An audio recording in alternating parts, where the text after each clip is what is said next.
Another lifeless game at KeyBank Center. Sabres lose, but we got some more trade rumors that can get us through today's show coming up here in the Locked On Sabres podcast.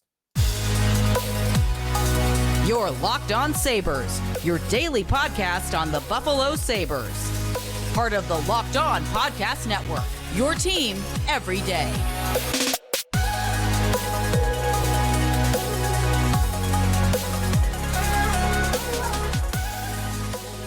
All right, and thanks for making Locked On Sabres your first listen every day. We are free and available wherever you get your podcast, part of the Locked On Podcast Network, your team every day. Today's episode is brought to you by Gametime. Download the Gametime app, create an account, and use the code LOCKEDON for $20 off your first purchase. 4-0, Panthers over the Sabres, as the Sabres are still 10 points out of a playoff spot, and they fall to a Florida team that has had their number in the last couple of seasons. A mature team, a talented team, I think the best team in the East. Not a surprise at all that they win that game, and they win that game comfortably. We've got new lines at practice that are super interesting going into Saturday's game against the Minnesota Wild. We have a new role and we have trade rumors. A lot happening around Peyton Krebs right now, and I want to get to him. Plus a trade rumor in the third segment of today's show on maybe my favorite trade idea for the Sabres that was reported on by Kevin Weeks last night, and that is the availability of Flames defenseman Rasmus Anderson. That's coming up a little bit later on in today's show. If you want to get involved with the show, check out our text line. Go to joinsubtext.com/LockedOnSabres, and you can converse back and forth with us there. We're talking a lot right now about Scott Laughton and Peyton Krebs and reaction to last night's game, the new lines. There's a lot going on there. Join subtext.com/LockedOnSabres. It's the only time you're going to go on the website, and then everything else through your phone from there on in. So, 4-0. Let's start with last night's game. Amazing. In back-to-back weeks, the Sabres have set a record that they definitely don't want to set. Last week, against Dallas, they set the record for the most shots on goal in a game in franchise history where they only scored one goal. Last night, with 45 shots on Anthony Stolarz, where they were shut out, the Sabres set their franchise record for the most shots on goal in a game ever, where they scored 0 goals. In back-to-back weeks, the most shots ever, scoring only once, and the most shots ever only scoring none. Sweet. That's where we're at. The shot quality for the Sabres is just not there. It is all coming from the outside. A lot of shot attempts from the point. You had 8 shots by Rasmus Dahlin, for instance, in this game, which is fine. Sometimes Dahlin getting chances is a good thing. He's second in the league in goals by defensemen. But too many shots from the point that are designed to cause havoc in front of the net, where you need traffic in front of the net, and there's no traffic. There's nobody going to the net. There's nobody going to those dirty areas. You need a little bit of that if that's the style you're going to play. You can't have it both ways. If you're going to have a skilled, high-flying lineup, then you got to play that way. You got to create chances that way. If you are going to be a team that wants to get pucks to the net from the wall, from the point, then you better have a physical, mature team that knows, all right, if we're going to play that way, the only way to score, we got to charge the net. We can't let defensemen remove us from the front of the net. We got to we got to get rebound opportunities. And that's not the style of these forwards that the Sabres have. So they're completely, I think, crossed right now with what they're looking for. They need higher quality scoring chances, or they need to change the makeup of their roster. We'll get to some of that a little bit later on in this one. I thought they really missed Owen Power on the night. It was the first game where I thought that in the couple that Powers missed here, but the Sabres had a lot of trouble getting the puck out of their own end. Bryson, I thought, had a lot of trouble with that. I think Connor Clifton got thrust into that role a little bit more than you would want. So that didn't necessarily go well for him either. But on the overall, the blue line, I did not think had a very good night. And they did not have Ukko-Pekka Luukkonen for this game. He was announced as having a day-to-day injury before the game. He will play on Saturday against Minnesota. So full speed ahead, looks like from here. The worst part is they played the best team in the Eastern Conference with Eric Comrie in goal, and Comrie didn't even play that bad. He didn't play that bad at all. He led in 3, but it was 2-0 before that empty netter. That last goal, just wipe it out, whatever. There was 10 seconds left, and they were shorthanded, so who cares? He only allowed 2 real goals in this game. That's fine. You get 2 goals against by Eric Comrie against Florida, you better win that hockey game. And they were clearly not able to do so. So yeah, not a fun night. A pretty dead night in the arena. The hot dog looked good. The Mr. Worldwide hot dog. You had the the Cuban sandwich kind of theme for, of course, South Florida, but not an overall strong performance by the Sabres whatsoever at all. I don't really even know how else to make it sound better. Sam Reinhart didn't score. My parlay didn't hit for last night, so apologies there, but part of the reason it didn't hit is Sam Reinhart decided to pass the puck off at the end of the game where he could have had the empty netter that would have had his 40th goal of the year come against his former team, against his former fans. And, a couple of thoughts on that. One, I thought, did Reinhart have it in his head at all the things that have been said about him over the years in Buffalo about he doesn't have a great attitude or whatever? Because there he's like, yeah, here's this attitude. Look how good of a teammate I am as I pass it over to my other guy and be unselfish here. My other thought was, what if Reinhart just did the Ridley Gregg thing from Ottawa the other night? He just took a full-on slap shot into the net. Because, listen, the way it went in Buffalo, I mean, I guess why would he want to pile on, right? Like, does he have hate for Buffalo? Does he have hate for the Sabres? He's probably wanted out. I mean, he was sick of playing here. It's not fun. I can understand that. I don't think he necessarily hates the fans or the team. So I guess, taking a slap shot there wouldn't have been great for anybody. Ryan Lomberg, then, by the way, scored to make it 4-0 at the end. And what is Ryan Lomberg doing? 10 seconds to go, and you're mad chirping the Sabres bench. I know these two teams get feisty against each other, but that game was not feisty.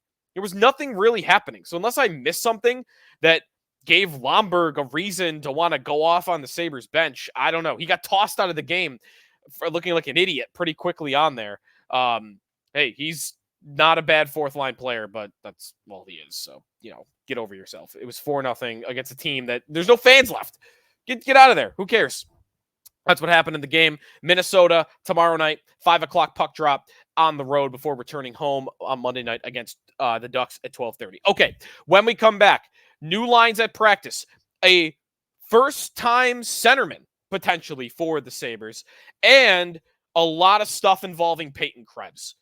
Both a new role and trade rumors. Coming back here on the Locked On Sabres podcast, we are presented by Camino Consulting. How would you like to get to know someone better in an hour than you would in a year? Understanding one another better prevents small misunderstandings from becoming big ongoing fights. After providing more than 20 years of service to small and mid-sized businesses, helping management groups navigate conflict and onboarding new employees, Camino is offering a digital seminar for families and couples.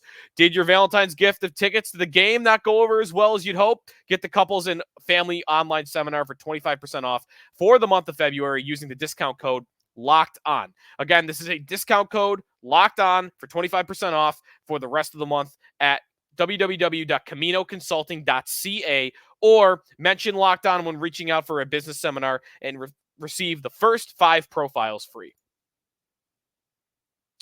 Back here on the Locked On Sabres podcast, thanks for making us your first listen every day. Your next listen, be sure to check out Locked On Sports Today, the first ever national sports 24/7 streaming channel on YouTube, and it's now available on Amazon Fire TV and the free Fire TV channels app. Locked On Sports Today, here for your 24/7, covering the top sports stories of the day. Check it out on the free Fire TV channels app. Sabres and Panthers doesn't go their way. 4-0 Florida on to Minnesota. New lines at practice on Friday, and it's as though Don Granato was listening to me on the radio on WGR Friday morning. I had a little bit of a rant on Friday morning, ranting about the role of Peyton Krebs, who is a guy I have talked up over the years and have really not loved the usage of. I don't really know if anyone has a good idea of what Peyton Krebs is as a player, because I still don't believe he's been tried enough in the role that he was supposed to play when he was drafted and when he was traded for.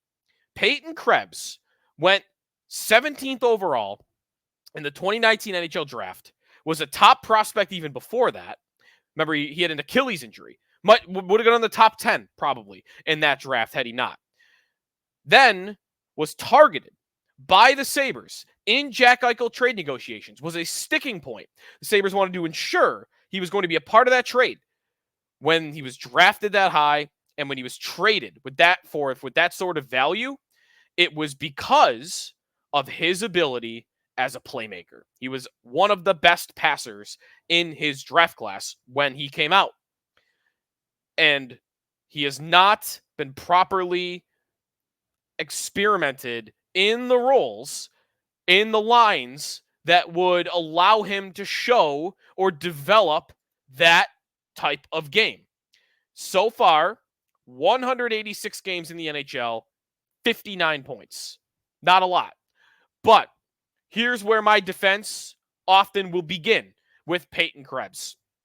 How can you expect a guy who is expected to be or is a natural-born playmaker, setup man, passer, expected to put up numbers when he's on the fourth line playing with fourth liners in the last 3 seasons?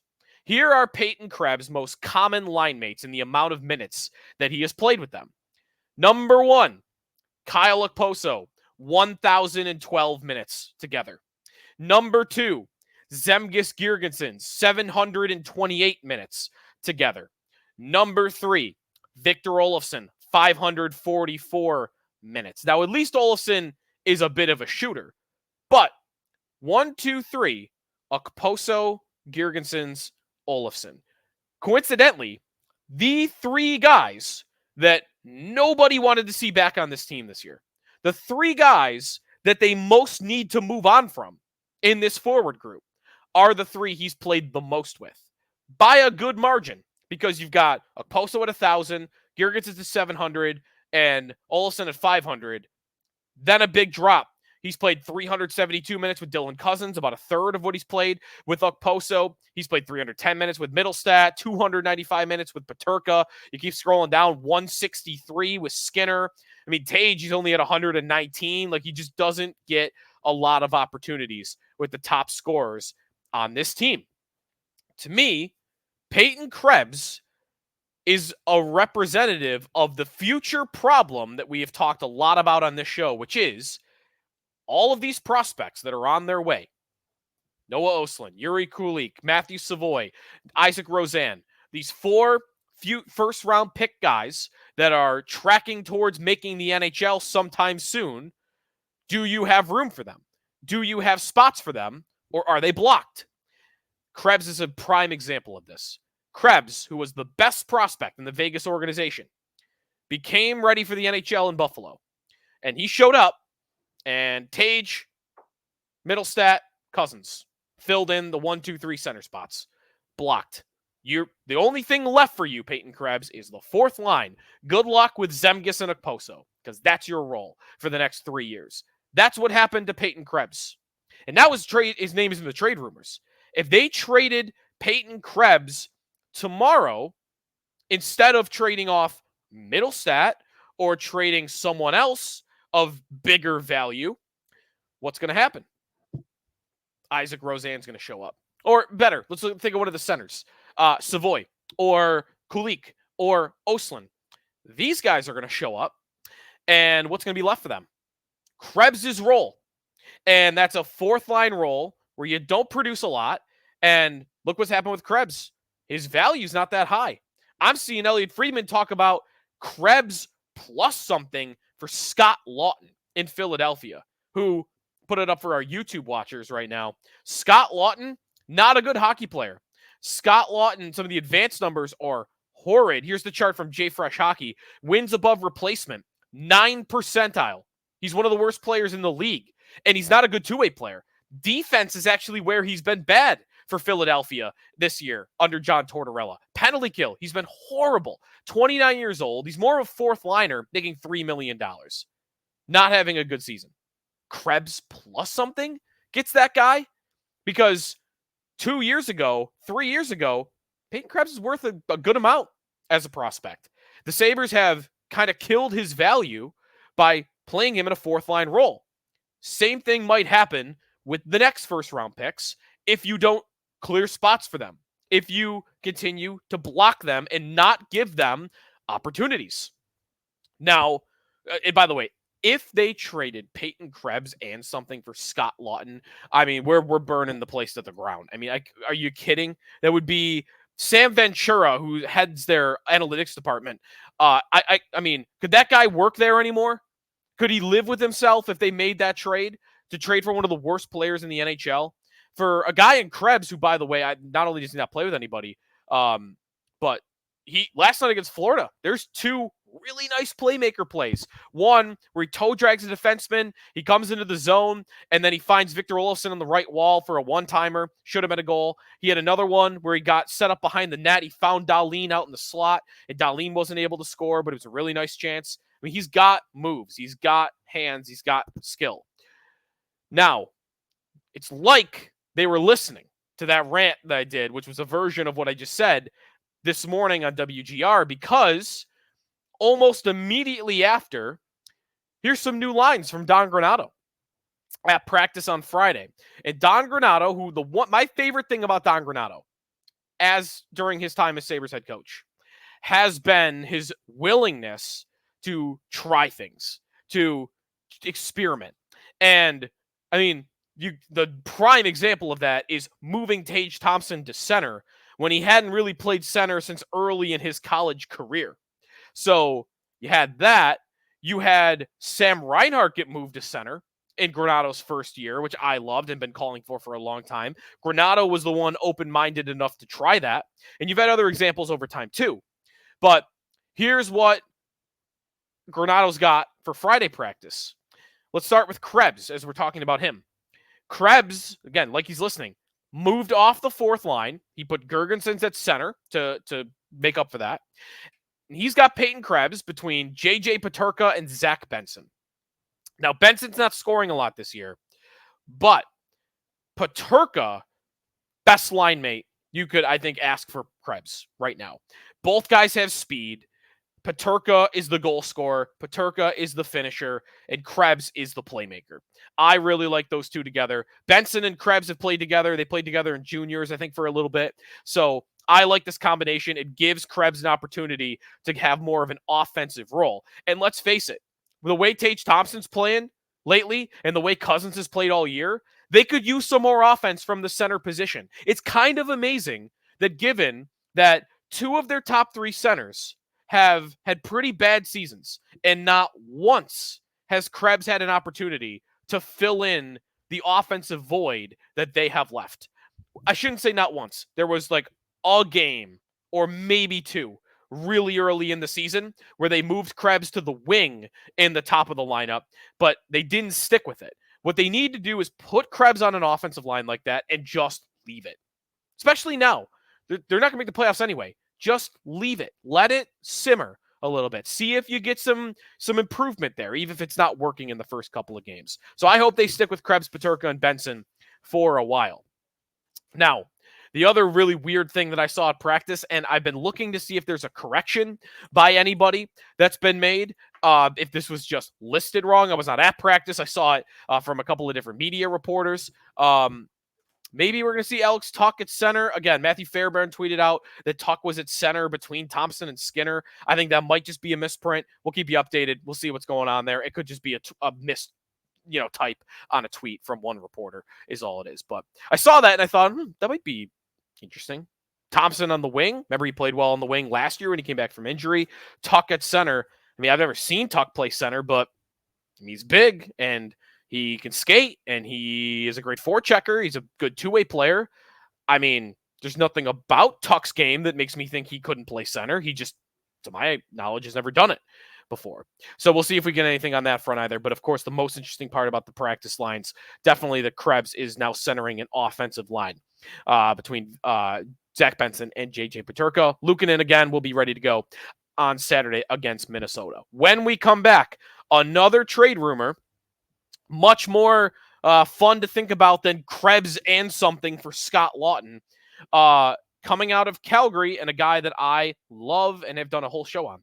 We'll come back with that here on the Locked On Sabres podcast. We are presented by Gametime. You should not have to worry about where and when you're buying tickets to your next big event. Gametime, the fast and easy way to buy tickets for all the sports, music, comedy, and theater events near you. You get last-minute tickets, flash deals, zone deals, easy to find tickets right up to the start of the event. If you're scrolling through, and especially hockey games, you get the glass sometimes, you don't know where it is, where the netting is. You want to know exactly what you're going to be looking at. They're going to have the exact view of what it looks like from your seat as you're going through trying to pick at where you'd like to sit. You could pick from the different angles, up high, and coming from behind the net, right or along the blue line. Check it out. All in prices, show your total up front, so you know when you're getting a great deal before you check out. You're not going to get those, last second, oh, there's all these fees that I wasn't expecting. They got that built right into the price, no surprises. And the Gametime guarantee means you'll always get the best price. If you find tickets in the same section and row for less, Gametime will credit you 110% of the difference. Take the guesswork out of buying tickets with Gametime. Download the Gametime app, create an account, and use the code LOCKEDON for $20 off your first purchase. Terms apply. Again, create an account and redeem code LOCKEDON for $20 off. Download Gametime today. Last minute tickets, lowest price guaranteed. Final segment here in the Locked On Sabres podcast. Rasmus Anderson, my favorite trade idea for the Sabres all year. And finally, we get a little bit of a something from a reporter that tells us that he could be available for trade right now. Kevin Weeks, ESPN, tweeted last night that in addition to Noah Hannafin and Chris Tanev, he is told that Rasmus Anderson is now drawing interest as well. 27 years old, $4.5 million annually for the next 2 years after this season. And he's just a very good right shot defenseman. Perfect. There's actually, if you're someone that doesn't know a lot about his game, it's from the 2020-21 season. But there's a 16-minute YouTube video. If you type in Rasmus Anderson, even just put Anderson Flames highlights, how I found it.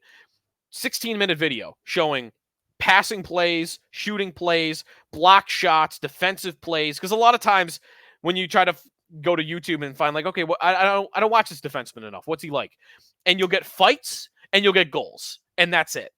But this video shows you how good he is defensively. And this season I've been watching more of Calgary than ever because I know they're a team that's going to make a lot of trades, and I want to see what some of these guys got. I am so impressed by Anderson on a night-to-night basis. He is such a good puck mover. He's a good skater. He's physical. I mean, I don't want to say this is a positive, I guess, but if you're wondering how physical he is, he got suspended earlier in the year for flying through the air like a missile and destroying Patrick Laine. He got suspended for that. So he's got physicality and size. He has a big shot. He's a very good power play mover. I'll say that about him. Now, I don't know that they need that over Dahlin. They could use it on the second unit, but there are a lot of little plays he makes on a power play that just keeps things flowing, that keeps it moving, and could be helpful for the Sabres on special teams as well. Plays a lot of minutes. I think he's going to be expensive to trade for because if I'm Calgary, I don't want to lose him. I don't want to move on from him. And the sweetener on top of this is we always have questions about whether the Sabres can convince guys to come here and waive their no-trade clause. Well, luckily, Anderson doesn't have a no-trade clause until July 1st of this year. So they could trade for him now and not technically need his permission to sign off on it. So if Anderson is available, which Kevin Weeks is reporting that they're drawing interest on Anderson, the Sabres have to make him a Buffalo Sabre. He would just be perfect. Top pair with Dahlin, two Swedish defensemen leading the charge for the next couple of years at least. Again, the age works out. Style works out. There's nothing about Anderson that doesn't fit for me. There's no part of it. And the Sabres have more assets than anybody. If he is truly to be traded at some point, they've got to outbid everybody else. They cannot let him get traded to a different team. He's too perfect. They can't let it happen. Even if you've got to way overpay, I say do it. If you think you have the best bid out there, but Calgary's going, yeah, but we kind of want to do right by the player, and he kind of prefers going to Washington. So, if it's only the difference of a pick or a small difference in a prospect, we might rather just, go with Washington. If I'm Kevyn Adams, my next response is we'll throw in Isaac Rozan. We'll throw in this thing. We'll throw in this. Like, gotta do it. You gotta pull it off. Even if you have to outbid by a good amount over other teams, this is the guy. They cannot let him get traded to another team. If he's available, this has to be the Sabres' big trade of either the deadline or of the offseason. The guy. Don't let it happen. Don't let it happen that he winds up on another team. It'll be more disheartening for me than it was when Chychrun got traded to Ottawa last year for not much. I think Anderson's an even better idea than that was at the time. So we'll see what happens. We'll keep you updated. Hey, I just said I have no interest at all in trading Peyton Krebs to Philadelphia for Scott Laughton. But if Calgary wants Peyton Krebs as part of a Anderson deal, I don't know. You want to do Anderson, a first-round pick? Krebs, a first-round pick, and Matthew Savoy? Am I going too far? I mean, I like the player enough where even that is something that I would really think about. And I think other teams would have a really tough time outbidding that. Savoy, a first-round pick, and Peyton Krebs, and you'd still have a lot of prospects left over. So we'll see what happens. Calgary, their season rolls along. Really, if you want these guys traded off of Calgary, you want to root against the Flames, because the worse their season gets, the more likely, of course, they are to kind of start things over. They are currently 5 points out of a playoff spot, but they are also behind. They have to pass 4 teams to get into it. They've lost 2 in a row, 6 of the last 10. So root against Calgary. Maybe they'll give us Rasmus Anderson. That's it for us today here on the Locked On Sabres podcast. I will really hope that I'm not talking to you next after a Peyton Krebs for Scott Laughton trade. Sabres and Wild, Saturday night, a team that's made the playoffs. Here's your Sabres droughtology of the day. 10 Minnesota Wild playoff appearances since the last Sabres playoff appearance. Not great. We'll see them Saturday. Thanks for listening here to the Locked On Sabres podcast. Be sure to make your next listen Locked On Sports Today, the first ever national 24/7 streaming channel on YouTube, and it's now available on Amazon Fire TV and the free Fire TV channels app. Talk to you Monday here on Locked On Sabres.